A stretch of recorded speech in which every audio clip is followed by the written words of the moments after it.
Queen Salvara of the Thessian Empire hadn't slept in 73 standard hours. Her usually luminous orange skin had dulled to a sickly amber, and her golden eyes, normally bright with the confidence of a ruler who commanded 12-star systems, were rimmed with exhaustion and grief. Princess Laurana had been missing for 6 days. The royal guard had searched every corner of the capital city. Intelligence officers had interrogated thousands. The Empire's most advanced tracking technology had found nothing. It was as if the 12-year-old princess had simply vanished from existence. "Your Majesty," Commander Velthes approached the throne cautiously. "The human ambassador requests an urgent audience." Salvara's mandibles twitched with barely contained emotion. "Tell Ambassador Chen I cannot. He says he knows where the princess is." The queen was on her feet instantly, her ceremonial robes swirling around her. "Bring him, now." Minutes later, Ambassador Marcus Chen entered the throne room, but he wasn't alone. Behind him walked a human male Salvara didn't recognize, young, perhaps in his mid-20s, with dark hair matted with dirt and what appeared to be dried blood on his jacket. And holding his hand, her small fingers wrapped tightly around his, was Laurana. The throne room went silent. Salvara's legs gave out. She collapsed to her knees, a sound emerging from her throat that no one in the court had ever heard, a keening wail of pure relief that echoed off the crystal walls. Her royal composure shattered completely as tears streamed down her face, her whole body shaking. "Mama!" Laurana released the human's hand and ran. Mother and daughter collided in the center of the throne room. Salvara wrapped all 4 of her arms around her child, pulling her close, breathing in her scent, confirming she was real. The queen, who had negotiated trade agreements with warrior species, who had stared down fleet admirals without flinching, sobbed openly. "My starlight," she whispered in their native tongue, the translator struggling to convey the depth of emotion. "My precious starlight, I thought. I'm okay, Mama, I'm okay." Laurana buried her face against her mother's chest. Jake saved me from the bad people." Salvara looked up through her tears at the human still standing awkwardly near the entrance. He looked uncomfortable with all the attention, shifting his weight from foot to foot, his hands shoved in his pockets. "You," Salvara's voice cracked. She carefully stood, keeping Laurana pressed against her side.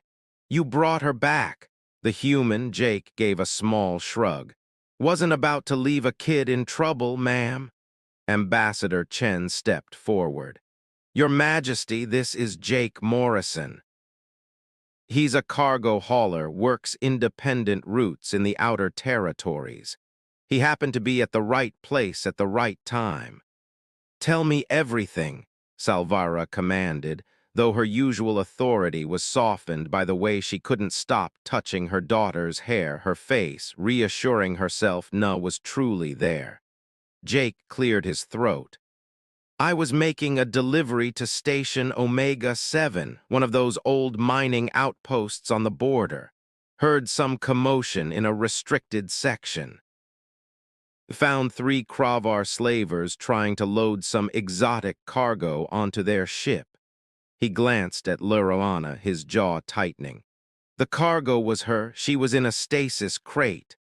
Salvara's arms tightened protectively around her daughter. Slavers, her worst nightmare confirmed. "I didn't know she was royalty," Jake continued.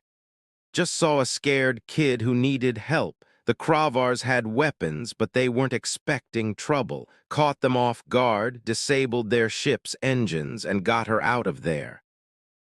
"You fought 3 armed Kravars alone?" Commander Velthes asked, incredulous. Jake touched his bruised jaw with a wry smile. Fought is a generous word, more like I got my ass kicked while making enough noise to attract station security. But yeah, I kept them busy until help arrived. He was very brave, Mama, Laurana said quietly. They hurt him because of me. You were scared, Jake said gently.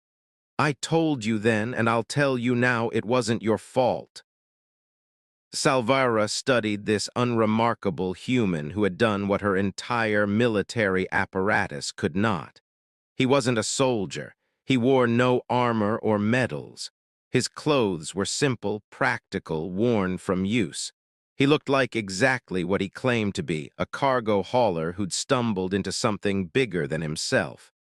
Why didn't you contact us immediately? She asked. I tried, Jake said. But your daughter was terrified. Turns out the people who grabbed her were wearing Royal Guard uniforms. She didn't trust anyone in authority. Took me 3 days just to convince her to tell me who she really was. He glanced at Ambassador Chen. Once I figured out she was Theshan royalty, I contacted the embassy. Seemed safer than trying to navigate your security protocols when she wouldn't let me more than 5 feet away from her. It was true. Even now, Laurana kept glancing at Jake as if afraid he might disappear.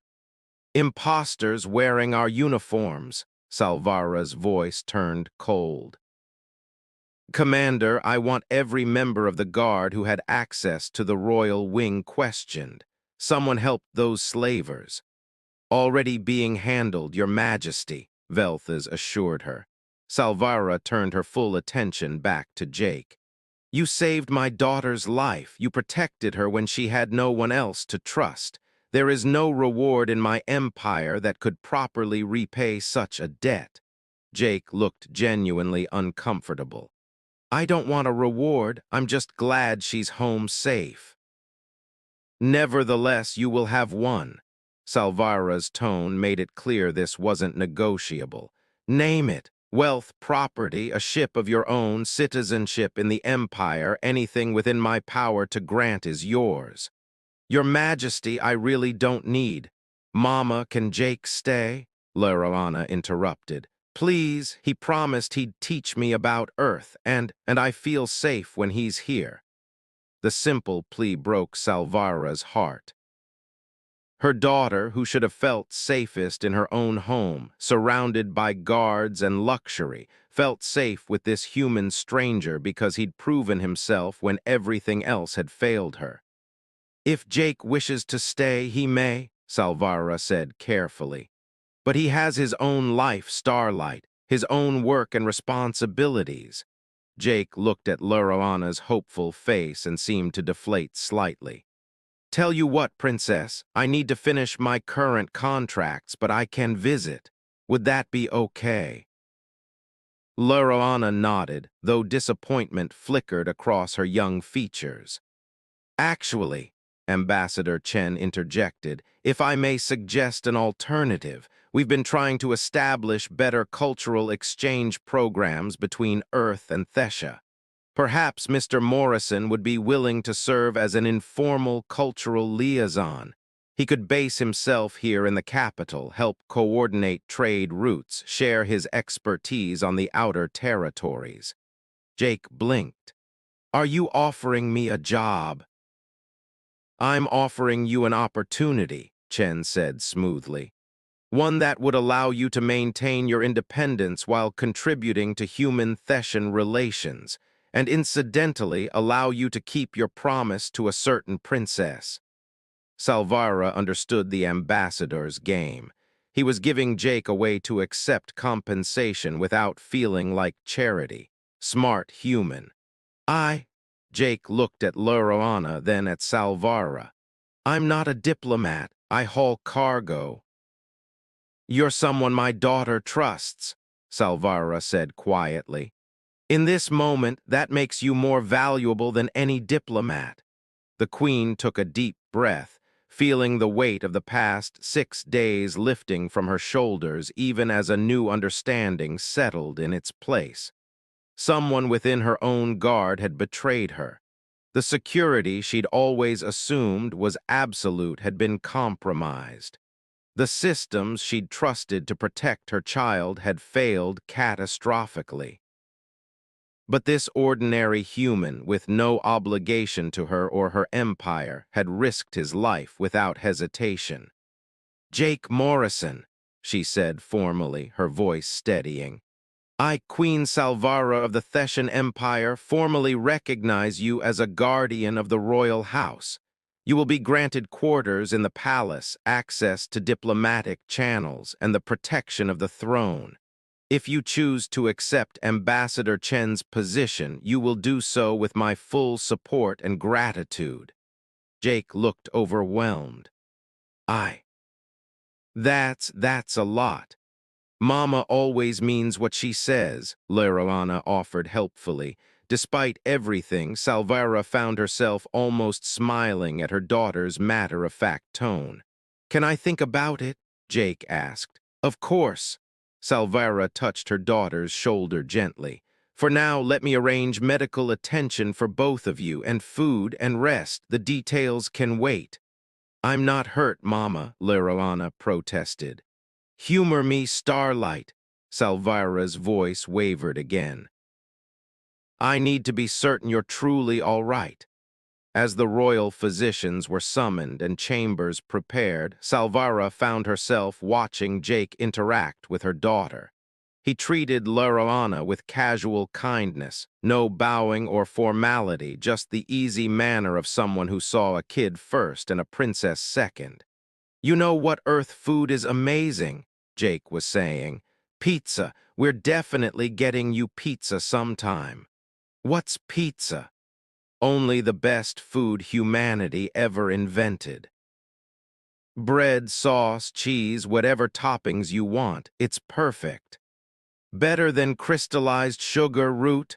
Laurelana asked skeptically, naming her favorite Theshan treat. "Way better, trust me." And Laurelana did trust him, completely. It was written in every relaxed line of her small body, in the way she stayed close to him, but not fearfully so, in how she smiled when he spoke. That night, after Laurelana had finally been coaxed into bed in her own chambers, with Jake's promise he'd be in the guest quarters down the hall, Salvara found herself alone with the human in one of the palace's smaller sitting rooms. "You should know," she said without preamble, "that I wept in front of my entire court today. I who am supposed to be the image of strength and stability for my people." Jake shifted uncomfortably. "You thought your daughter was dead. No one would judge you for that." "They will talk about it for years," Salvara said, but she felt no shame. "Let them. I would collapse 1,000 times over to have her back." She moved to the window, looking out over the capital's glittering lights. "The Kravars you stopped will talk. They'll reveal who hired them, who provided the uniforms, who gave them access to the palace." "Good," Jake said simply. "It may lead to difficult discoveries, betrayals close to the throne.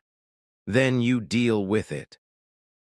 "Your Majesty, I'm just a cargo hauler, but I've been around long enough to know that bad people exist everywhere, even in palaces. What matters is you've got your kid back and you're going to make damn sure it doesn't happen again." Salvara turned to face him. "Why did you stay with her? Once you got her away from the slavers, you could have simply turned her over to station security. Let them handle it." "She didn't trust them. She only trusted me." Jake met her gaze steadily. "Kids know when they're safe. I wasn't going to betray that." "You have children of your own?" Salvara asked. "No, but I had a little sister once." His expression darkened. "She died when I was 17, shuttle accident. If someone had been there, if someone had just paid attention to the maintenance reports." He shook his head. "I couldn't save her, but I could save Laurelana." Salvara felt her throat tighten with understanding. "You gave my daughter what you couldn't give your sister." "I guess so." Jake looked away. Look, I know what you're trying to do, understand me, figure out if I'm trustworthy. I get it. But here's the thing, I'm not complicated. I saw a kid in trouble and I helped, that's it. There's no hidden agenda. I believe you, Salvara said, and she did. Perhaps that was what made him so valuable. In a world of court politics and hidden motivations, Jake Morrison was refreshingly straightforward. Will you accept the ambassador's offer? She asked. Jake was quiet for a long moment. I'm not sure I'm qualified. You're qualified to be yourself. That seems to be enough. What if I screw it up? What if I say the wrong thing to some important alien dignitary and cause an interstellar incident? Then you'll apologize and we'll all move forward. Salvira allowed herself a small smile. Jake, I'm not asking you to be perfect. I'm asking you to be present for Lurana and perhaps for the Empire. That's a lot of pressure for a cargo hauler. Consider it a very different kind of cargo. Salvara's expression turned serious. My daughter has been through trauma. She will need time to heal, to learn to trust again. Having you here, someone who represents safety and kindness without the weight of expectation, it could help her tremendously. Jake rubbed the back of his neck.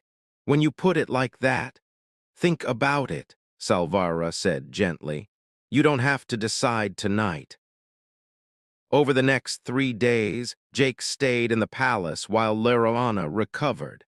Salvara watched their interactions carefully, seeing how her daughter slowly began to relax, to laugh again.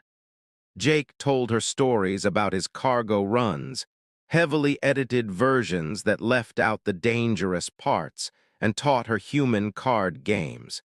He introduced her to Earth music and showed her pictures of places he'd been. And slowly, Leroana began to trust others again, too. When Jake was in the room, she allowed the physicians to complete their examinations. With him present, she could speak about what had happened without breaking down. They told me Mama didn't want me anymore, Leroana confessed one afternoon, sitting between Jake and Salvara in the garden. That's why they were taking me away. Salvara felt her hearts clench, but Jake spoke before she could. And you knew that was garbage, right? He said matter-of-factly. Because nobody who saw how your mom reacted when we came back could ever believe she didn't want you. I wasn't sure at first, Leroana admitted in a small voice. I had been bad. I snuck out of lessons to go to the market, and Mama was angry. Oh, Starlight, Salvara pulled her daughter close. I was angry you took unnecessary risks, but I have never, not for one moment, not wanted you. You are my everything. Moms get mad sometimes, Jake added. It doesn't mean they stop loving you. That's not how love works. Leroana leaned against her mother, and for the first time since returning, she seemed to truly believe she was safe. That evening, Jake found Salvara alone in her private study. I've made a decision, he said, about the ambassador's offer. Salvara looked up from her data pad, and I'll take it for 6 months, trial basis. If it's not working, I can walk away, no hard feelings. That seems fair. And I want to learn your security protocols, not to run them or anything. But I want to understand how your system works so I can help make sure nothing like this happens again. Salvara studied him thoughtfully. You want to help protect her. She's a good kid. All kids deserve to be safe. The investigation into the kidnapping moved forward. 3 members of the royal guard were arrested, along with a minor noble who had facilitated the plot. The Kravars, facing long prison sentences, revealed they had been hired to take Leroana off-world and sell her to collectors who specialized in exotic sentience. The revelations rocked the Empire. Salvara implemented sweeping reforms, New security measures, stricter vetting procedures, independent oversight committees. She did it all while trying to help her daughter heal from the trauma. And Jake was there through it all. He moved into quarters in the palace, spending his days learning diplomatic protocols and his evenings with Laurana. He taught her about Earth culture while learning about Theshan traditions. He listened when she needed to talk about her ordeal and distracted her with games when she needed to forget.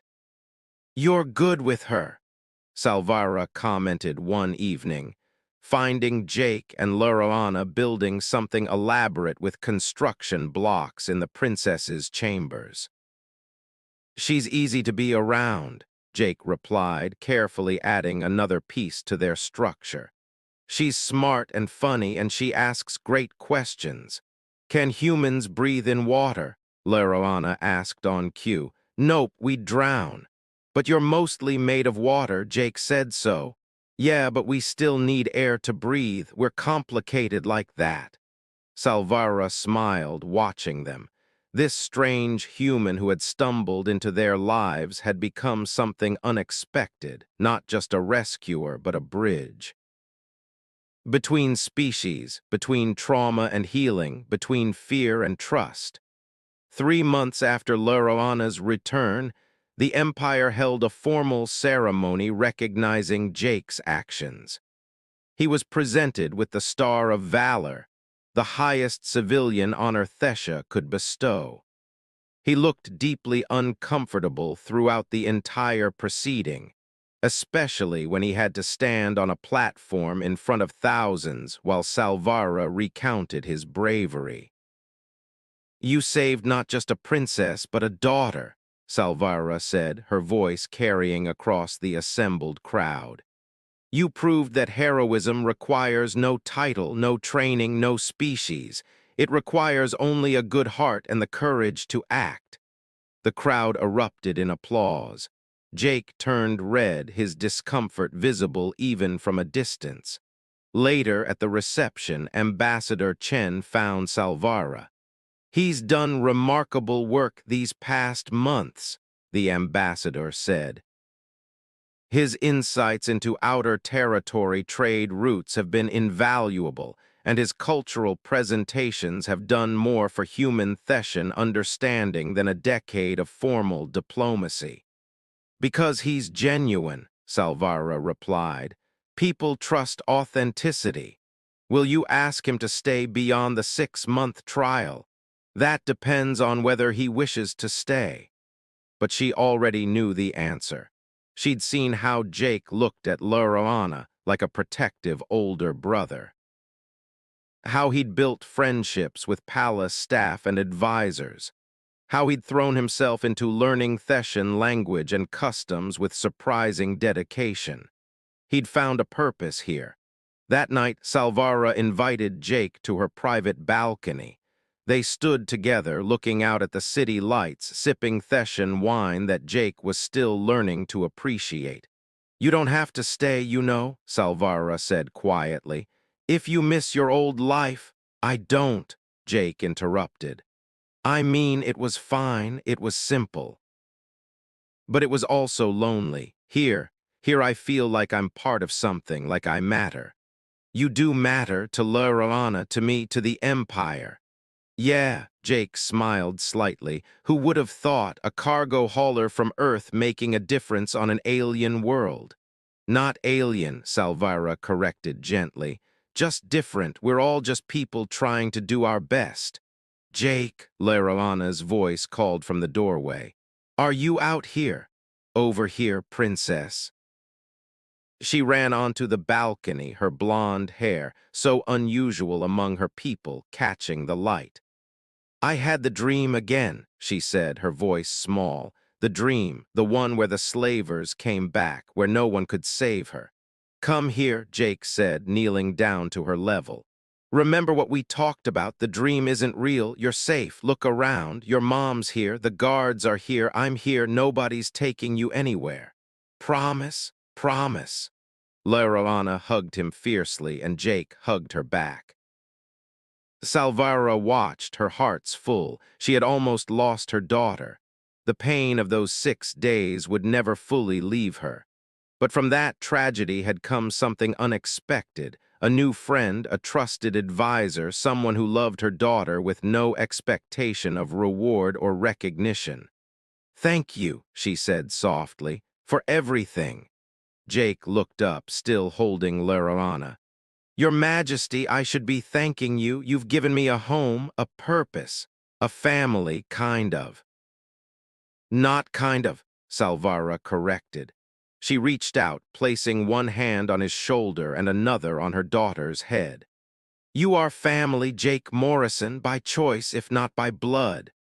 And standing there on the balcony under alien stars with a princess who had survived the unthinkable and the ordinary human who had saved her, Salvara felt something she hadn't felt in months, complete.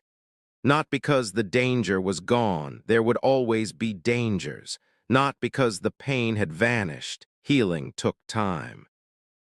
But because she knew with absolute certainty that they would face whatever came next together. Her daughter was home, and they were all finally safe.